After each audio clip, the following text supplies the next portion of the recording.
जय हिंद। माननीय सर्वोच्च न्यायालय जी, माननीय मुंबई उच्च न्यायालय जी, आपको कोटि कोटि प्रणाम। माननीय, अगर देश के नेता भ्रष्ट होते हैं या डकैत होते हैं, वो किसी भी तरीके से, गलत तरीके से या सही तरीके से, प्यार मोहब्बत से या हड़का के वो चुन के आते हैं, तो पहला काम उनका एक ही चीज होगा कि लुटेरा लूटने वाला है। ये लुटेरे अगर नेता बनते हैं तो देश को लूटने वाले हैं, पब्लिक को लूटने वाले हैं और पब्लिक को शूट करने वाले हैं।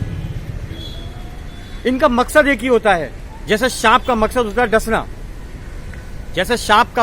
है डसना, इसी तरह हमारे भ्रष्ट नेताओं की खोटी नीयत और इनके अंदर जो डकैती का खून भरा हुआ है, तो वो डकैती करने वाले हैं।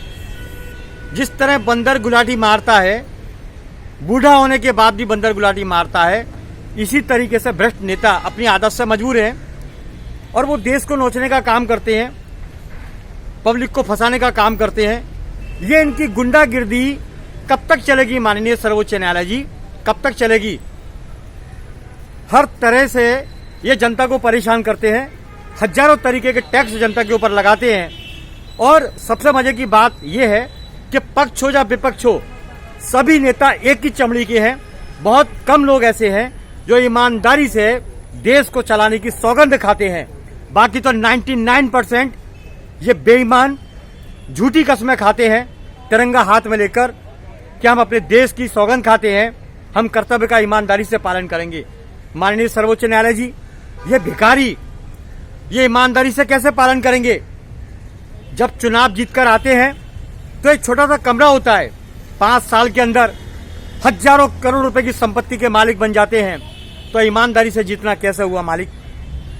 माननीय, ये इनकी नीयत का इतना बड़ा खोट है। इनको ऐसा लगता है कि भारत को लूटो और लूटने के बाद जब इनकी मृत्यु होगी तो साथ में लेके जाएंगे, ऐसी इनकी सेटिंग होगी ऊपर वाले से। माननीय, सिकंदर, बाबर, खिलजी, बड़े बड़े बादशाह चले गए, सब कुछ नीचे छोड़ गए, लेकिन हमारे भ्रष्ट नेताओं को किस तरह समझाया जाए कि दुर्भाग्य हमारे भारत का कि भारत वीरों की, योद्धाओं की नगरी थी, शास्त्रों और संतों की नगरी थी। आज हर जगह डकैत दिखाई देते हैं।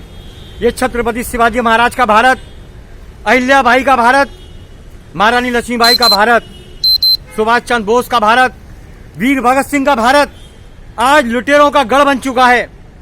दूध की नदियां जिस भारत में बहती थी, आज दारू के अड्डे चलते हैं।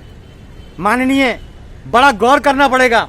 आपके पास ताकत है, पावर है, पैसा है, संविधान का पूरा ताकत आपके पास है, तो आपको संज्ञान लेना चाहिए और आपको लेना पड़ेगा जनहित के लिए, क्योंकि हम तो आज बोलते हैं, कल हमें निपटा दिया जाएगा।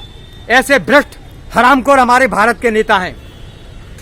माननीय सर्वोच्च न्यायालय जी, आपके माध्यम से कहना चाहते हैं, क्योंकि आप ही हमारी एक शक्ति है, आप ही हमारी एक ताकत है माननीय, जो हमारी बात को सुन सकते हैं और उस पर अमल कर सकते हैं।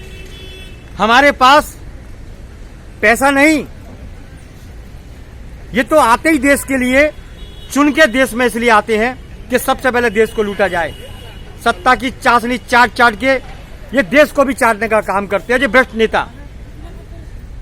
हमें संज्ञान लेना पड़ेगा। माननीय सर्वोच्च न्यायालय, माननीय मुंबई उच्च न्यायालय जी, आपसे विनती है, हाथ जोड़कर आप देश को बचाने का काम करें और हजारों एजेंसियां जो भारत में काम करती हैं वही काम करें, बाकी सबको निकाल के बाहर फेंकें, क्योंकि यह भी एक तरीके से हराम की खाना है और देशद्रोही का मामला इसमें बनता है कि सरकार की सौगंध खाने के बाद हम सरकार का ना खाते हुए, सरकार का खाते हुए जनता का पैसा खाते हैं, जनता को लूटते हैं। ये देशद्रोही का केस इन पर डाला जाए।